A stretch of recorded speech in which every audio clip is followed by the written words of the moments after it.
जो heating effect of electric current है ये भी काफ़ी इम्पोर्टेंट है, because there are so many electrical devices that run on this principle. तो इसलिए आपको जानना ये ज़रूरी है कि heating effect of electric current क्या हो। आपको पता है कि जब आप इलेक्ट्रिक करंट पास कराते हैं, कुछ ऐसे इलेक्ट्रिकल डिवाइसेस है जिनके रेजिस्टेंस काफ़ी हाई होते हैं। अगर हम हाई इलेक्ट्रिकल रेजिस्टेंस वाले डिवाइस की बात करें तो इसमें बहुत से ऐसे डिवाइस आते हैं जिसमें इलेक्ट्रिक आयरन है, केटल है, इनकी हम बात करेंगे।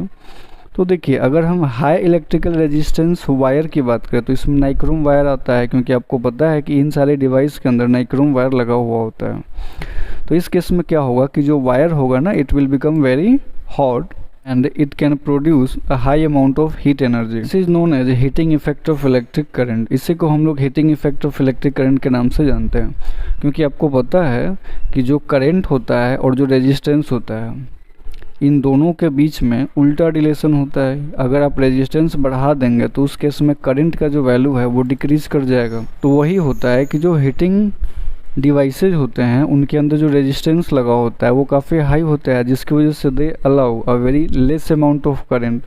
तो जब करंट जाना चाहेगा वो करंट को जाने नहीं देगा, जिससे कि बार बार क्या होगा, इलेक्ट्रॉन के अंदर मोशन है, कॉलिजन होगा और कॉलिजन की वजह से यह हीट एनर्जी प्रोड्यूस करेगा। उसी का हम लोग यूटिलाइज करने वाले हैं। Can understand the role of electrical resistance is same as role of friction in mechanics.